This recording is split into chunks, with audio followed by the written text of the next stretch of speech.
Welcome to the Manufacturing Masters Podcast with your host, Allison DeFord. I don't know about you, but when you hear the term risk management, do you get excited, curious, or does it make you yawn? Well, I have to tell you, for most of my professional life, I would probably have to answer yawn. And I think the reason is that I didn't really understand and value it like I do now. So maybe you're one of those manufacturers who already gets it. You're already on top of it. You're taking advantage of a risk management strategy.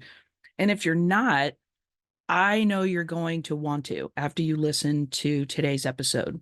My guest is Kelland Sewall. He's the CEO of RPM3 Canada Solutions. And he is all about reducing risk, costs, and improving performance, period. Like, this is what gets this guy up in the morning. And today's episode is about dealing with tomorrow's problems today, about being more proactive versus reactive, like getting out of firefighting mode. And I cannot wait for you to hear a couple of the examples that Kelland shares about actual case studies, companies that he's helped by changing one risk item on the list. They made $15 million more.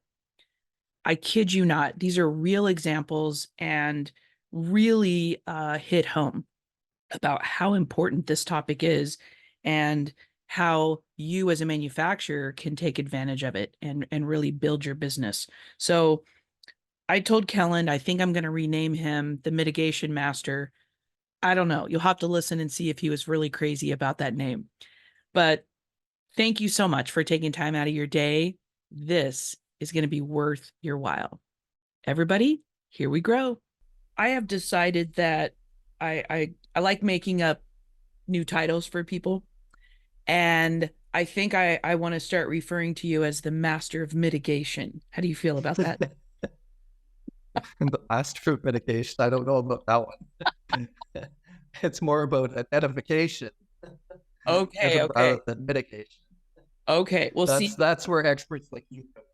I'm always open to be corrected, or, like I think it's fun because a lot of times people who have a deep knowledge in something and expertise like you, I think sometimes they don't give themselves enough credit. So I always have a good time with, bringing out some kind of like new title for them, or whether it be like a Maverick or, Instigator or Wonder Woman for some of my female friends. I just think it's fun.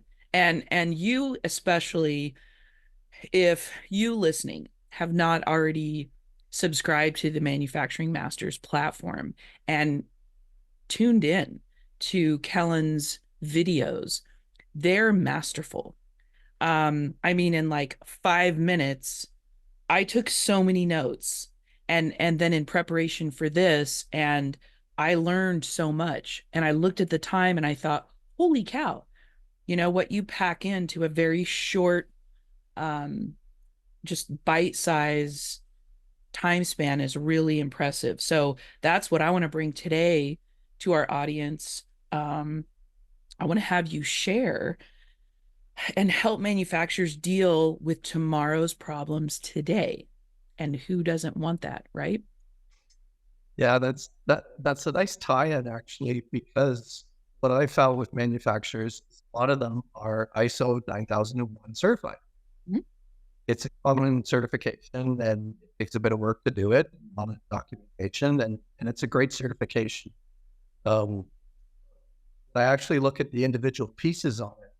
Section 4.1 says that you should do, I'm going to paraphrase here, that you should look at your objectives on your organization, and then you should look at the risks of environment that you work in, and you should document this and mitigate. And for me, that translates into do a strategic risk assessment by looking into the future about what goals you are trying to achieve, and then what's going to get in your way. And by asking the right question of what's going to get in your way, then you can then help your organization figure out where to go. And that's kind of looking for 3 years out. Do you feel like the majority of manufacturers that you come across are interested in this and they find the time and they make the commitment? Or do you feel like it's a larger portion that resists spending time on this? Like, what's your feel? What's your take based on your experience? I find with manufacturers, I mean, they're looking for an ROI on it, and that's great. I certainly believe in that, and that's actually why I look at doing that initial assessment. Like, let's do a risk assessment. What is the process of doing that? Let's do it as fast as possible. And I've done a whole strategic risk assessment with organizations, sometimes in as little as 2 weeks. And here's the report, and now we can take a look at, say, what areas that you need to focus on in order to improve your organization. And if they have a mindset of let's be proactive and improve our organization, then this is a good fit for them. If they're in firefighting mode 100% of the time, then that's not a good fit. Yes. And do you see a difference between small manufacturers and mid-size? Or do you feel like they're all grappling with the same mindset, or it depends on the owners. Okay. and what we're trying to achieve. And that's what I like about risk management is every organization is unique because they are trying to achieve unique goals now. Mm-hmm. I like that. And so they face individual risks. It just quick example, if you have a company that is trying to achieve like a big increase in sale, their risks are going to be much different than a company that is trying to increase their net income. Right. So a very bespoke solution. Yeah. And this is what I like about management is that we build that framework and then look at it, apply it to that organization. That's great. And that feels more personal. So I'm hoping that appeals to people listening, because I'm a fan of things that are personalized and, like I said a minute ago, more bespoke than we have this canned solution and we're going to fit you into it. Whether you're this big or no matter what your goals are, we're going to do the same thing, cookie cutter. And it's really not. It's what I always find interesting is if I do a risk assessment on a manufacturing organization, what I find is that the manufacturing of their business, they do very well. Right? They make those widgets. They are the best at making the widgets. Where they fall down is sales and HR. These are usually categories that I see above operation on the risk register. Interesting. And so it's not just one part of the organization. Yes, I can make a widget, but at the same time, you have all these other things as to, I need that continuous flow of information and sales, lead generation, and that goes in as well. Everybody's happy. Interesting when organizations apply that knowledge to business, how their business can change and improve. Mm-hmm. For sure. Well, and I love the idea. I'm always a fan of being proactive versus reactive. So I guess if you're a company that's always in firefighting mode, then you're probably not going to take the time and the expense and the, strategically looking at risk and managing it. So interesting though, for somebody to maybe listen to this and think, crap, that's us. Maybe we need to make a change, It really comes down to what I think of as the collective brain power of the organization. And if you can use that in a meaningful way to harness all that brain power, and you're going to get a better result. Yes. We saw this a number of years ago. We did an assessment, and before the risk assessment, said to the CEO, write down your top 5 risks, put them in an envelope, and we'll seal them up. We went away, did the risk assessment, came back, and then here's our list. And we opened up the CEO's list, and his top 5 didn't even make the top 20. Interesting. And so the CEO says, yep, let's go with this. And we did. And 12 months later, we went from losing $15 million a year to making $1 million a year consistently thereafter, a $30 million turnaround. What a great story. And who doesn't want that? Yep. So, I mean, the ROI on that was huge. I hope that's on your website, by the way. It is. There's a video for it. Yeah.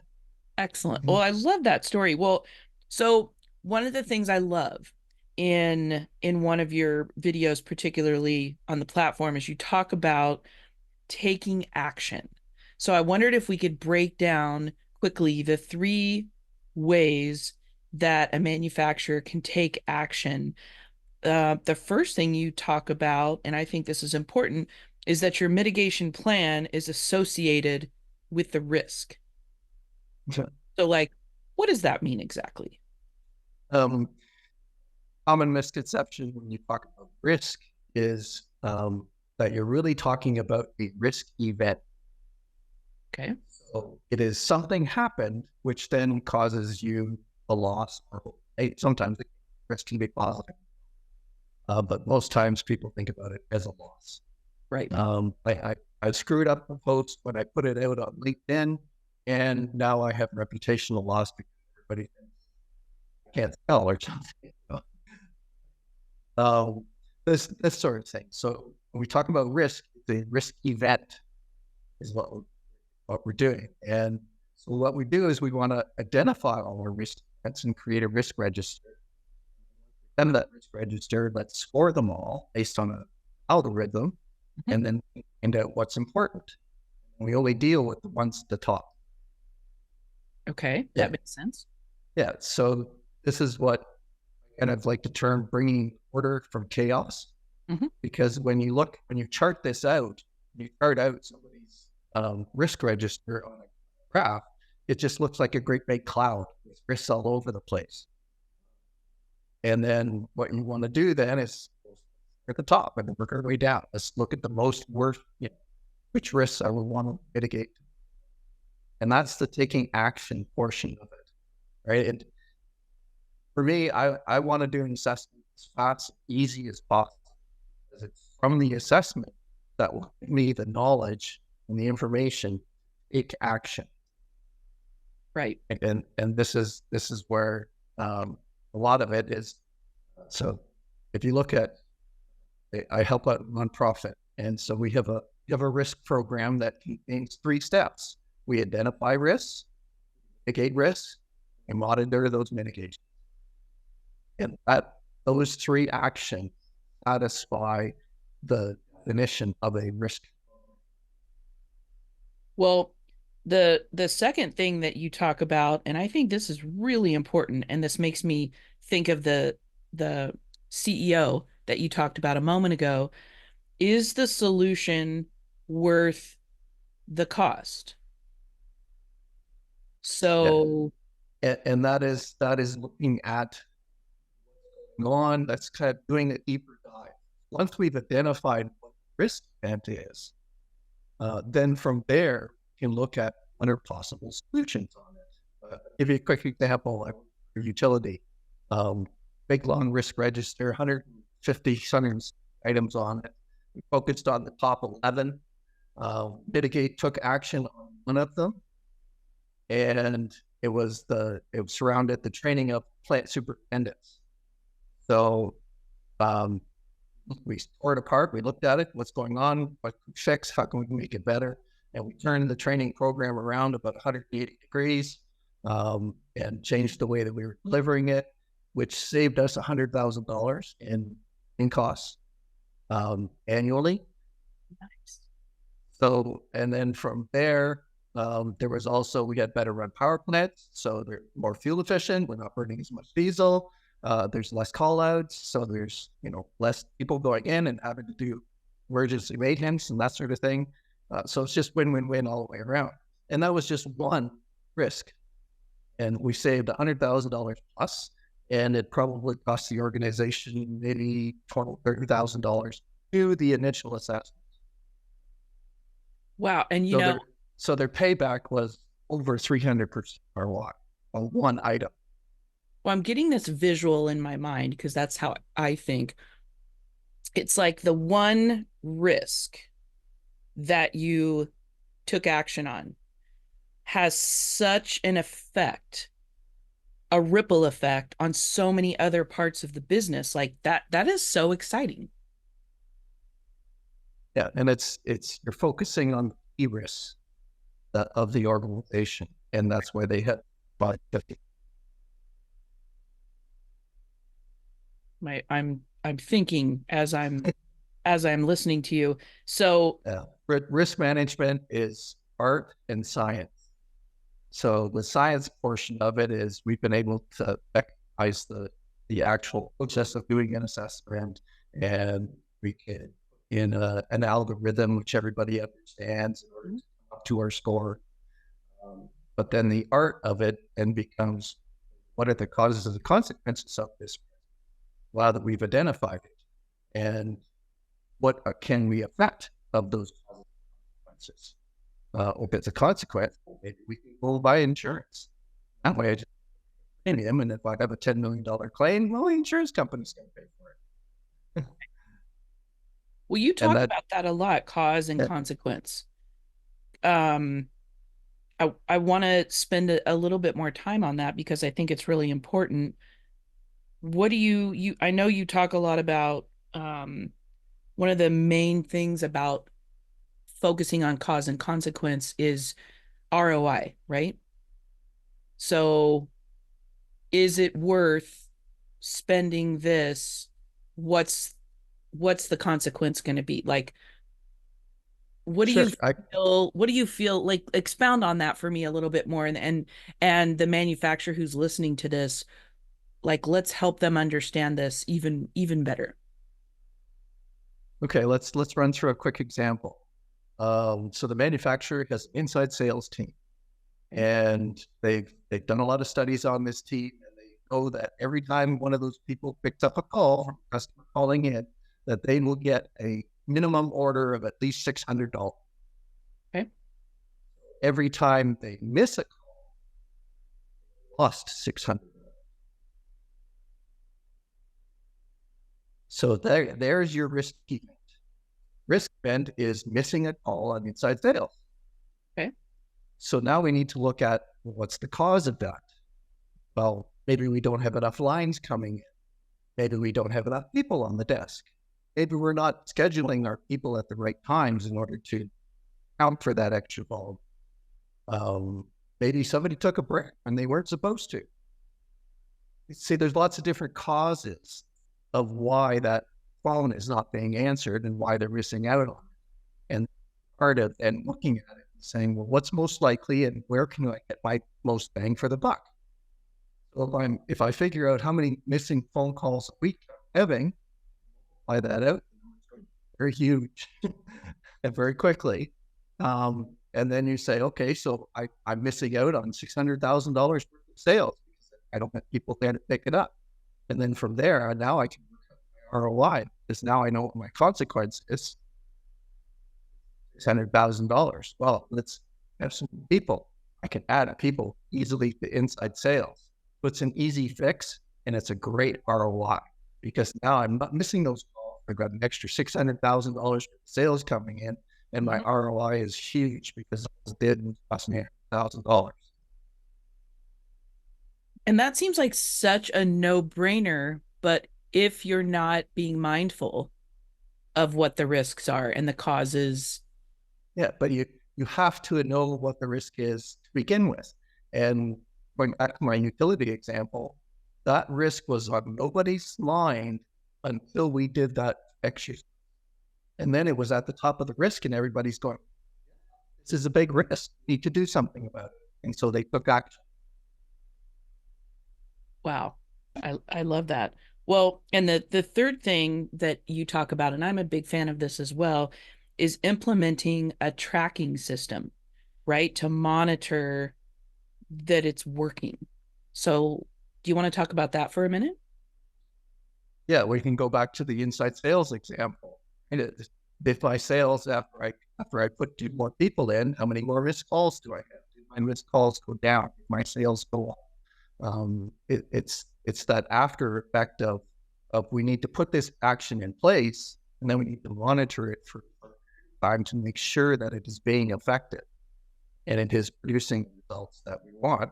Otherwise, we need to look at one of the other causes of this incident to see what's going on. Maybe it is that person going at the wrong time that is causing, that missed phone call. Well, I have a question on that.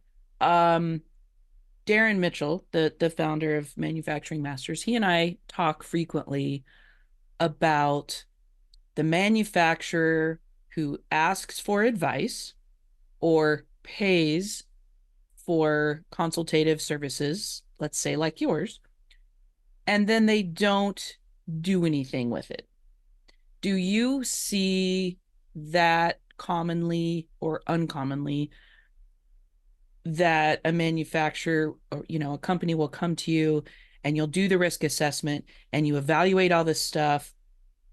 These are the consequences or causes and consequences. This is how you could be improving.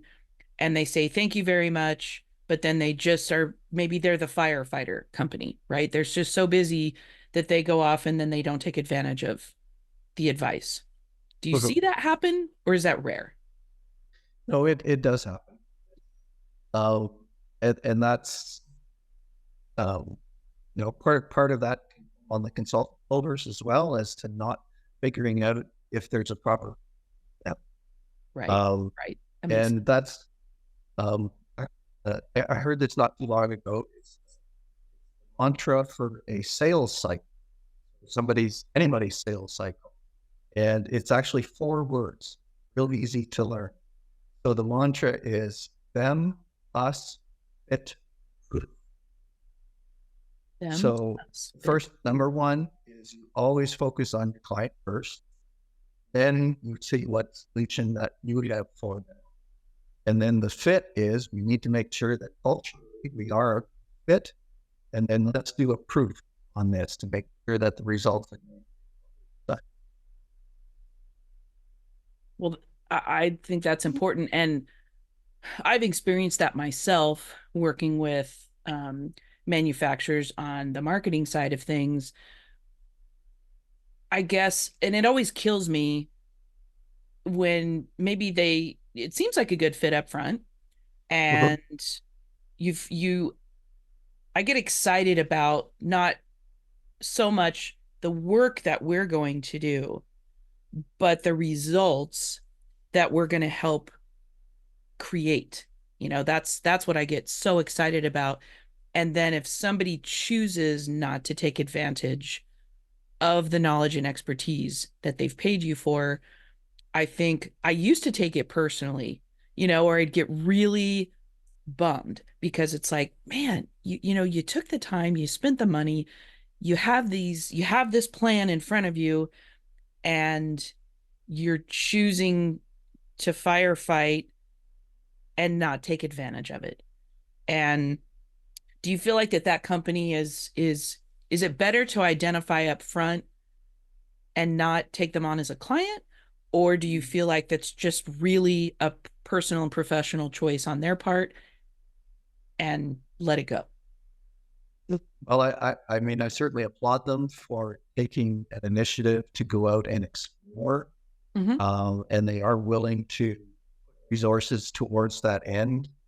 And then it comes down to it is their company and their decision, their goals that they're trying to. And there's probably lots of things that they haven't revealed to you that on their mind, and this causes that inaction. Yeah, I like that. I think that makes sense. And we're getting close to wrapping up, unfortunately. I was curious, is there one, I don't know, one might be too few, but are there like kind of 1 to 3, the top 3 risks that you see pop up over and over and over again for companies? Like, I'm a fan of seeing patterns. So, and tell me if this isn't a beneficial question, for people listening, but I'm wondering if I'm listening to this or watching this, and you've piqued my curiosity. I've thought about this. I've never really done anything about it. Um, are there commonalities that you see across companies with risk?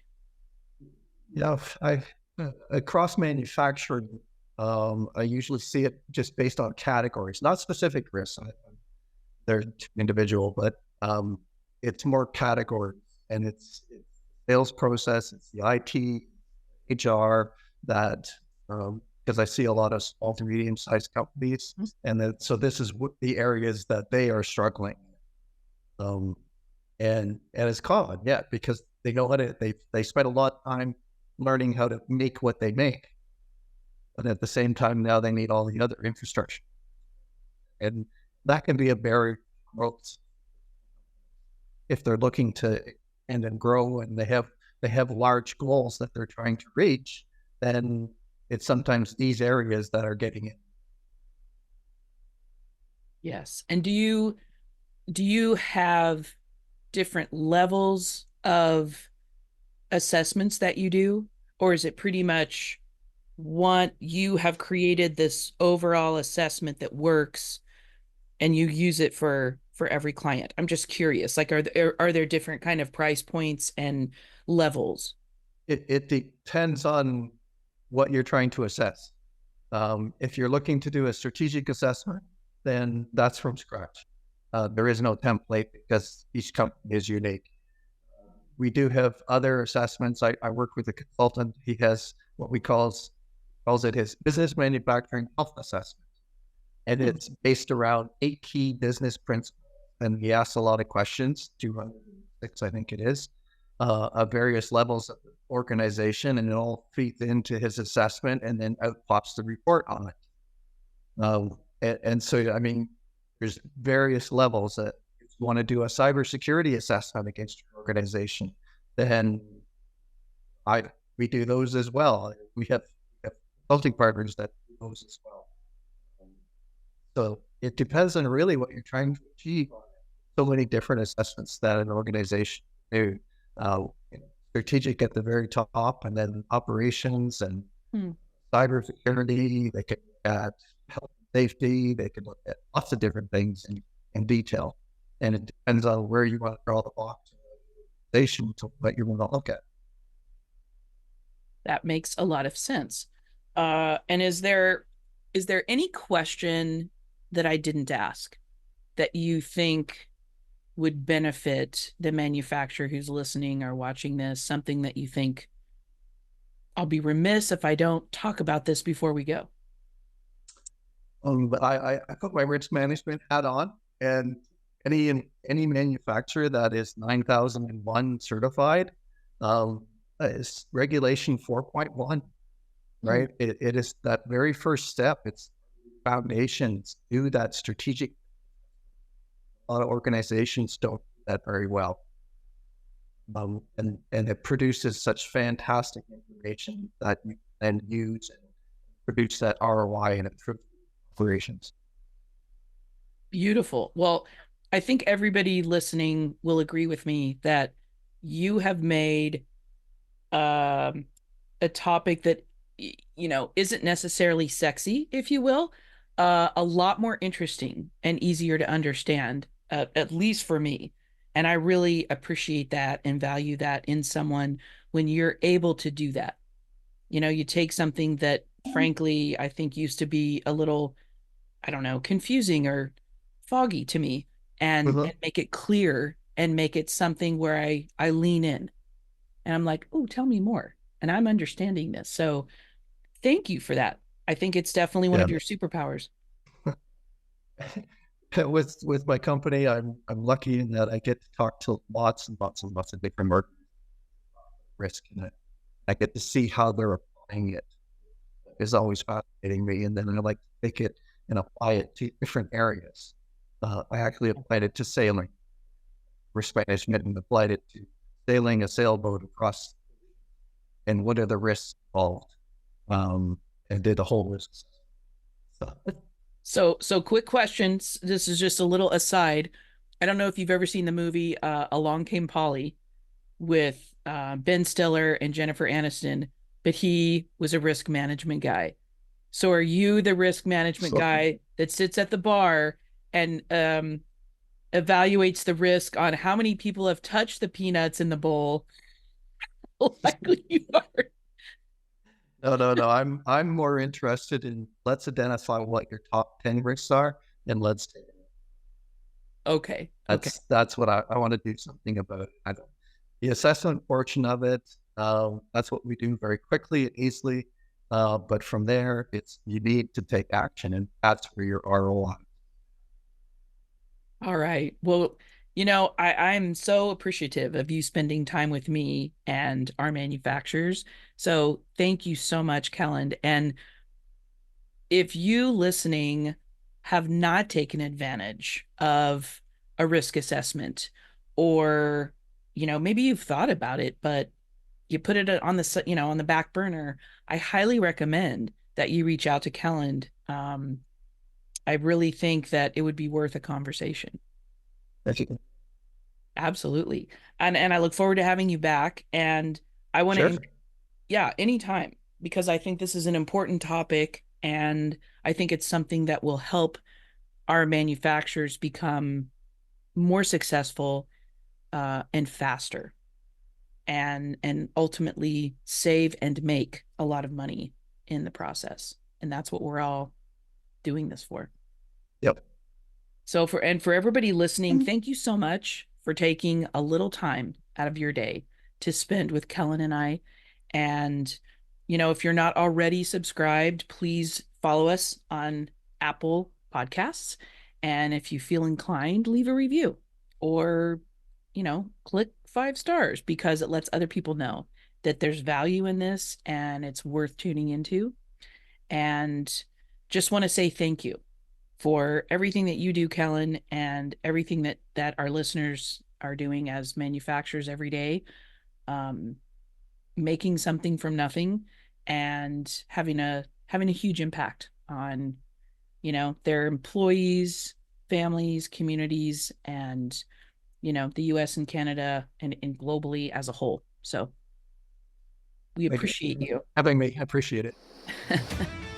Well, thank you so much, and we will see you all soon. If you're not already, subscribe to the Manufacturing Masters podcast on Apple Music or Spotify. And for a deeper dive, head on over to manufacturing-masters.com. It's everything they never taught you in school.